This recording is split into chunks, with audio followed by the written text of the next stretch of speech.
many times the Knicks have learned how effective the Bulls are at the defensive end of the court. Scottie Pippen, of course, has had a gigantic game. Here's a left-handed stuff over Ewing. But it's the defense that has brought the Bulls back into this game. Jordan again on a steal. Third in the NBA. Notice how the left-handed move at the end of that play is done so beautifully by John Paxson. Jordan third in the NBA in steals. Pippen right behind him. What a dynamic duo they are in stealing the ball. Down to 7 on the 24. Cheeks. He has 8 points. And the Knicks lead at 48-43, putting an end to that 10-1 run by the Bulls. Bulls now line up with Jordan and Paxson in the backcourt. Grant, Cartwright, and Pippen up front. Vanderway is back to Pippen. Nice pass. Jordan able to do the rest. Cuts it to 3. Michael Jordan has 10. Amazing role reversal here. Pippen has been a spectacular player in the first half. Jordan kind of hanging in with him and doing fine, but Pippen has stolen the show here. Pippen has become one of the great players in the league. Vanderway pushed. Nice move by Kiki Vanderway. And he drew the foul on Pippen. That's the second for Scottie Pippen. Vanderway came back from the injury, that long period of time when he wasn't himself. The feeling was he didn't have that final step to the basket. He certainly showed it on that play. And we have seen it more and more as the season has progressed. He has that quick first step and a very long step to the hoop that is deceiving. Because of the fine defensive efforts of the Bulls, the Knicks now have to go out and manufacture once again excellent offensive play as they have for most of this first half. And the Knicks certainly getting to the line here in the first half. Well, they complain about not getting to the line, but in fairness to the officials, they are going to the hoop more frequently in this first half. And the 10-4-11 from the line. The Bulls have been there only 5 times. 3 out of 5. Knicks lead at 50-45. 2:20 left in the first half. Pippen. Nice pass for Grant.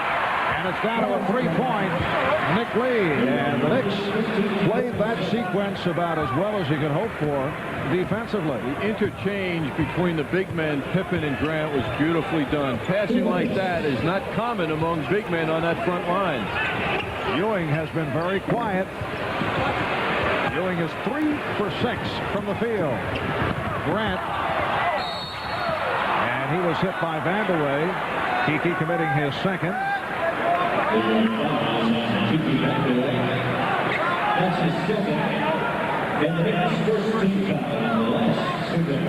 It is a non-shooting foul. The Bulls are already over the foul limit. Well, the Bulls have, in effect, withstood the storm of the Knicks' tremendous play here in the first half, and now they're finding they're getting their breaks going and they're getting more confidence in their offense. Once again, it's Vanderway going against Jordan. The double team on Cartwright, then he threw it away, recovered by Pippen. Here's Jordan for 3. Oakley. Yes, and it counts. The foul called on Jordan. Jordan pointing to official Darryl Garrettson. Was it offense? Did he push off? That's what he was hoping for. Ewing soars to get that rebound. Cheeks hesitates till the last second and then sees Oakley coming in strong. He gets his hand on the shirt of Oakley, but nothing more. I thought he might try and jump with Oakley to block that. There you see the foul shooting disparity. You know what Oakley did well, though, Marv, on that drive to the basket? He stayed wide until the very end, and for that reason, Jordan couldn't get to him. And so rare to see Oakley hit on a driving burst in that manner. Nice pass. Grant from Jordan, plus the foul. The Knicks are allowing the Bulls to flex their muscles. They're getting a lot of slam dunks. Jordan on a beautiful pass. Oh, what a gorgeous pass. But the Knicks have to play more physically and take away that confidence that the Bulls are getting around the basket.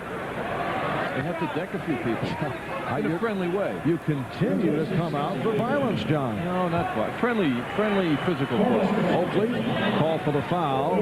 Scottie Pippen will sit down. Cliff Livingston has come on for the first time.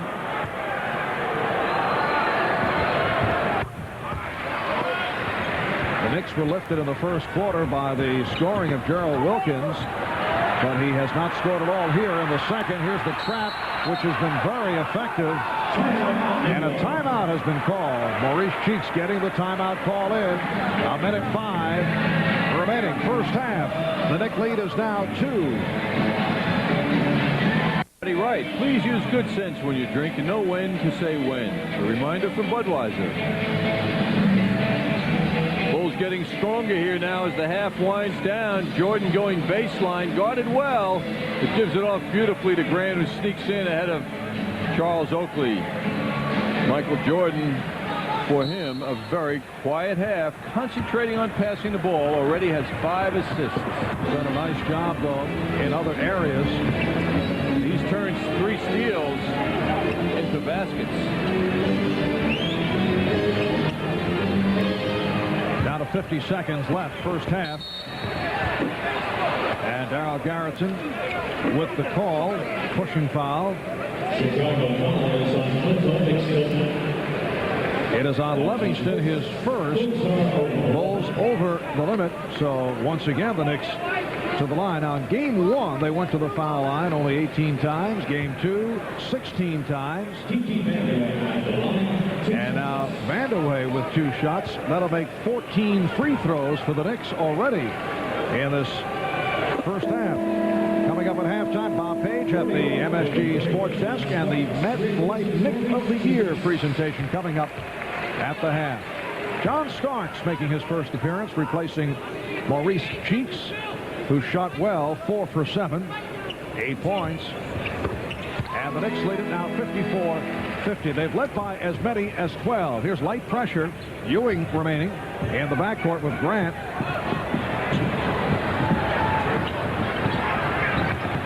Jordan trying to shake off Starks. Oh, what a move by Jordan! It counts. And the foul. Well, this is an ego problem for Patrick Ewing. First of all, Jordan on a beautiful dismissal of the defense. In this case, Starks and then Oakley, and then the deception. No, I'm not going away from the hoop. And who's at the end waiting but Patrick Ewing? And still, he is not denied in a most dramatic slam dunk finish. Ewing called for his second foul. That is one of the moves of the season. Michael Jordan, who had one on Sunday afternoon off a spin and a scoop, I think passed that one by, John. Wilkins had to save it, and Livingston able to get to it. The Knicks lead is down to 1. Half minute to go, first half. Marv, as you traveled a long road of the playoffs, I know you'll look back to that move. Yes, I will.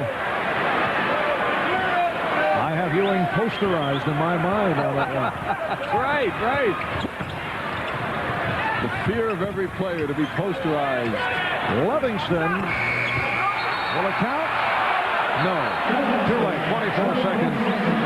24-second buzzer. Posterized, of course, meaning being the victim of a slam dunk done beautifully by Jordan, and for all to see in offices and bedrooms around the country. Right, photographers getting the shot, and opposition players do not want to be the other member of that photo.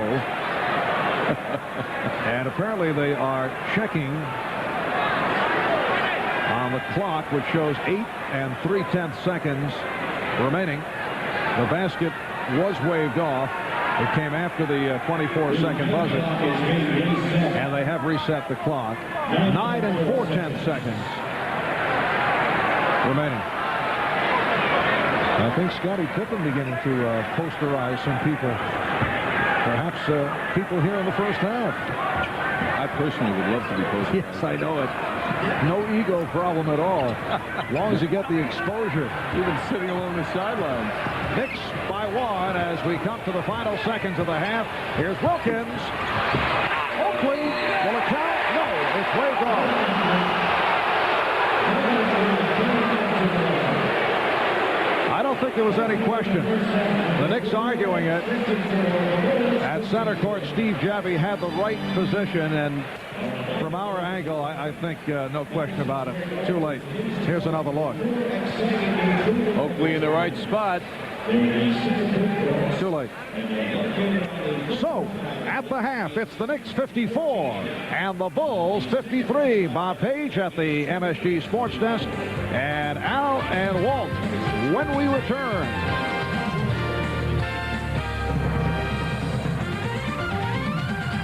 Halftime, Madison Square Garden, Game 3 of this Eastern Conference opener. The Bulls trail the Knicks by 1. The Knicks led at the end of one quarter by 6, increased that lead to 12, but the last 8 Chicago Bulls hoops of that first half were either layups or dunks. We'll have highlights to show you in a moment, but first, this from Bob Page at the Sports Desk. Thanks, Al. After winning the first 2 games of their series at Milwaukee, the Sixers looking to complete their humiliation of the Bucks tonight at the Spectrum in Philly. And they are humiliating them. They lead 55-39 at halftime. Here's first quarter action. Charles Barkley drives to the hole. Looks like he was never injured. Barkley dunks to put the Sixers up 19-16. The lead was 6 after one quarter. Early in the second stanza, Ricky Green intercepts an Alvin Robertson pass up court to Barkley for the two-hand slam. Sixers up by 7.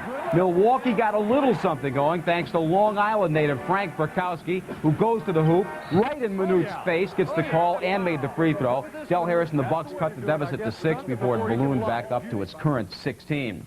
Elsewhere tonight, the Pistons losing at Atlanta by 8 at halftime. The Hawks, of course, looking to take a 2-games-to-1 lead in that best-of-5 series. The Lakers can close out Houston in 3 straight with a win tonight at the Summit, but L.A. down by 7 in the second quarter. Early in the first quarter of that one, the Lakers' James Worthy with the ball. Gets it to Magic Johnson, nails a three-pointer, and Don Chaney and the Rockets trailed 12-11. Later in the first, Rockets on the break. Queens native Kenny Smith to Otis Thorpe for the layup. Houston ahead by 1. Now, late first quarter, Thorpe gets a rebound, goes length of the floor, a driving one-hander right over Vlade Divac, who played so well in this series. Thorpe had 12 first-quarter points. Mike Dunleavy and the Lakers trailed by 1 at the end of that opening stanza.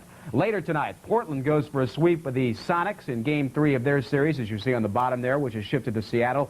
And Phoenix plays at Utah with that best-of-5 tied at 1 game each. Indiana Pacers forward Detlef Schrempf was today named NBA 6th Man of the Year in nationwide voting by broadcasters and writers. He edged out the Phoenix Suns' Dan Marley by a scant single vote. We'll be back in just 60 seconds.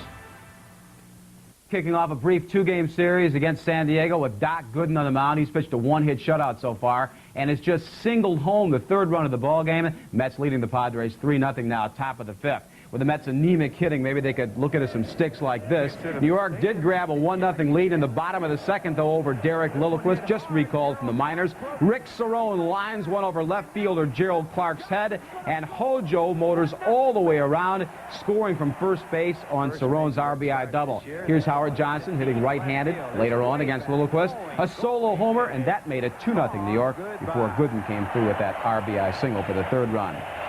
Yankees, meanwhile, also open up a 2-game set tonight. This one at Oakland, where Ricky Henderson once again will try to break Lou Brock's all-time career steals mark. You'll see that game live right here on MSG beginning at 10:30. We'll return to the Garden after again this time out. What a turnaround in the first half. The Knicks once up by 12, now lead the Bulls by only 1. We're back courtside at Madison Square Garden. The leading scorers of the first half brought to you by your tri-state area Jeep and Eagle dealers, Advantage Jeep and Eagle. And here you look at the story for the Bulls. Scottie Pippen was spectacular. 17 points, 8 of 11 from the floor, 7 rebounds. Michael Jordan, 6 for 12, also some from the spectacular variety, 13 points. As for the New York Knicks, Kiki Vandeweghe started hot, played very aggressively, finished with 16 points. Other than that, Gerald Wilkins, 17, 5 of 9. He started off sizzling, and it looks as though this might be another game one, 11 points rather for Gerald Wilkins. This might be another game one for Patrick Ewing as he closes out the first half with only 6. Joining me is Walt Clyde Frazier. Clyde, it looked as though the Knicks did all the right things that they needed to do to take control, but then rather than saying that the Knicks gave back their 12-point lead, I think the Bulls just took it away. Yeah, indeed they did, especially the Big Apple turnovers came back. The Knicks were not getting back in transition, so that propelled the Bulls. Big stories from the first half include the Knicks trying to break the Chicago press. We'll have some of that in the highlights brought to you by Minolta. Experience the magic of Maxim only from the mind of Minolta. How did the Knicks do in trying to beat that press, Clyde? Early on, they did a good job. They were attacking it. As we spoke about in the pregame show, Mo Cheeks doing a good job of dishing it. You see here, they're not dribbling it up, but passing it as you should do. So a splendid pass by the Oakman, and away with the good stuff. Clyde, how's this for an unofficial stat? 34 of the Bulls' shots were either layups or dunks. Let's take a look at Scottie Pippen delivering some of that. This was a nice dunk by Pippen, who was tipping down the right side with the vicious stuff. So he's been bedeviling the Knicks with his shenanigans inside. Maybe the most spectacular move of the first half was delivered by Michael Jordan in the last minute. Yeah, watch Michael gyrate and vibrate along the baseline, spinning and turning, burning the Knicks. And this dunk, folks, he had that right stuff that time, baby. All right, we have a lot more to come at halftime here. That'll do it with Walt Clyde Frazier and the highlights. As you can see, Scottie Pippen and Michael Jordan had a great first half. When we come back, we'll have the MetLife of the Year award for the New York Knicks. That and more as we continue from courtside at the Garden, where the Knicks lead by 1. Game 2, the Knicks led by 2 at the half, went on to lose by 10. Here they lead by 1, 54-53. Our halftime presentation for MetLife Knick of the Year is about to begin.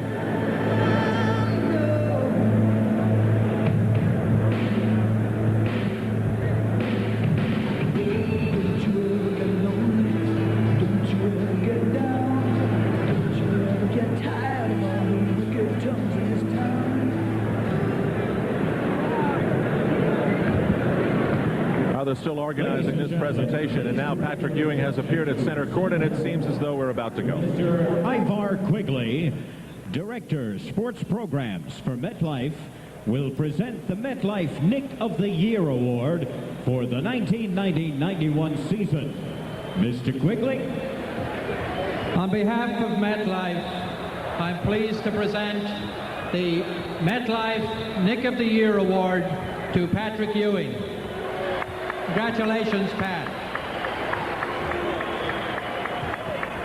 In addition, MetLife will present a check for $5,000 to Patrick's favorite choice. So let's go, Knicks. Thank you.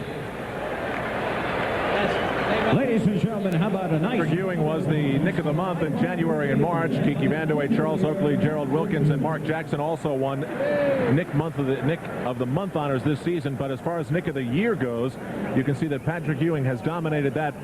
Only Mark Jackson in the 87-88 season and Gerald Wilkins in the 86-87 season were able to break through. Now, just moments ago, John McLeod emerged from the Knick locker room. Might be interesting to hear what he has to say about handling this second half. Bruce Beck was our man, standing and waiting for him. John, how do you deny Scottie Pippen's penetration? Well, we've tried to close from the weak side. We're trying to push him left and make him use his weak hand. But we probably overdone that. We've over-exaggerated that, and then the weak side people have to come in and close down the drive. We're not converging quickly enough, and we need to get that taken care of. They're driving the ball right through us, Jordan Pippen, and we need to shut that down here in the second half. Thank you, Coach. Good luck. Thank you. All right, Bruce, let's go to Marv Albert and John Andres. Thank you, Al. And the third quarter underway as the Knicks go right to the press. See the hot shooting by the Chicago Bulls in the second quarter, picking it up. They are now down by 1. They trail by as many as 12. Here's Jordan, and that will count. It's a goaltend. The Bulls take a 55-54 lead. So Michael Jordan now has 15 points. Well, Michael with that reminiscent move of Sunday that he finished so beautifully, but the Knicks were unable to stop that move with the goaltend. Scottie Pippen, high man, with 17, 8 for 11 from the field. Also had 7 rebounds. 16 for Kiki Vandeweghe to lead the Knicks. And Ewing will go to the line. Patrick Ewing with only 6 points in the first half. Cartwright called for the foul, his second. Back in game 1 when the Bulls won by 41, Ewing had the 6 points in the first half and ended up with 6 points and only 7 shots. Ewing with a 3 for 6 from the floor to this point has not been able to get into it. Vandeweghe with 16, Wilkins with 11, Gerald scoring his 11 in the first quarter. For the half, the Knicks shot 54%, the Bulls at 53, and the Bulls with a slight edge off the boards, 21-18. Knicks by 1. Again, the Knicks go to the double team. Pippen, Grant, Cartwright up front. Jordan, Paxson in the backcourt. Here's Pippen getting it back out. Paxson with the open shot. So John Paxson has hit 3 out of 5 for his 6 points, and the Bulls lead it by 1. Outstanding teams are able to use all of their resources, and that's what the Bulls demonstrated on that play with inviting John Paxson back. Knicks with Cheeks and Wilkins in the backcourt. Ewing, Vandeweghe, Oakley up front. And Patrick Ewing reaches double figures. He has 10. The Knicks 58, the Bulls 57.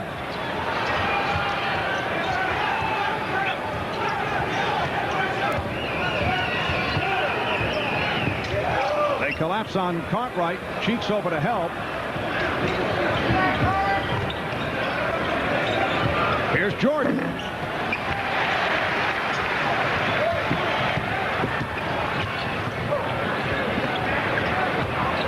Wilkins with the fake. And then able to go glass. Knicks lead by 3. Oh, Gerald has really shaken the cobwebs off his game tonight. He is back strong to his old self. Once again, the matchup, Oakley on Cartwright, and Ewing is outside against Grant. And the chant of defense from the crowd. 5 on the 24. Cartwright got bottled up. Got a 1 on the shot clock. And Paxson hits. Time and again, John Paxson has hit shots with the seconds fading fast. John Paxson has come roaring back. 1 for 6 on Sunday. 2 for 8 game 1 last Thursday. Shooting 55% from the field. He's been one of the major reasons the Bulls have had such a superb season. Vandeweghe. And Pippen to the board. Pippen protecting it well.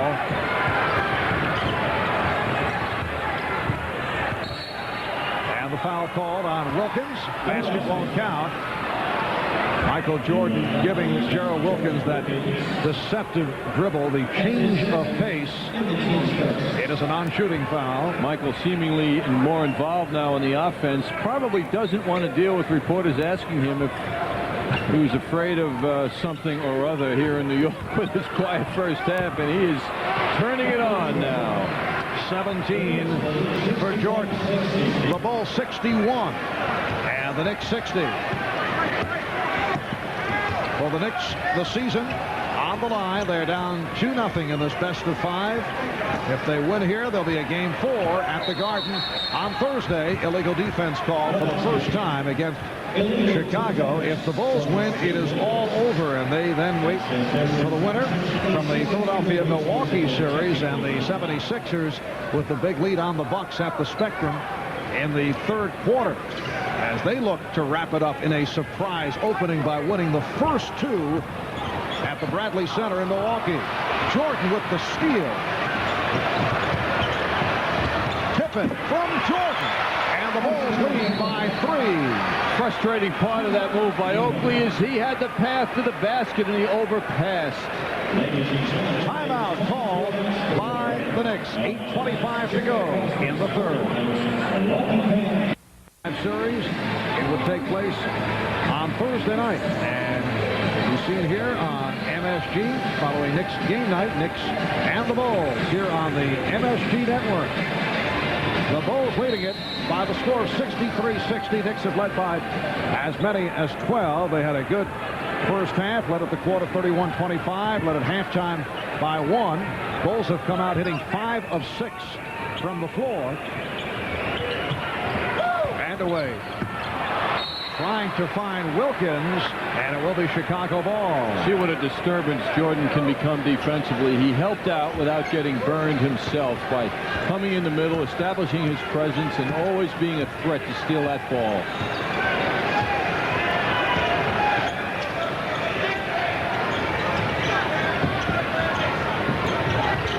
Jordan faking right, going left, now to the spin. Yes! 19 for Jordan. That is an unreal move.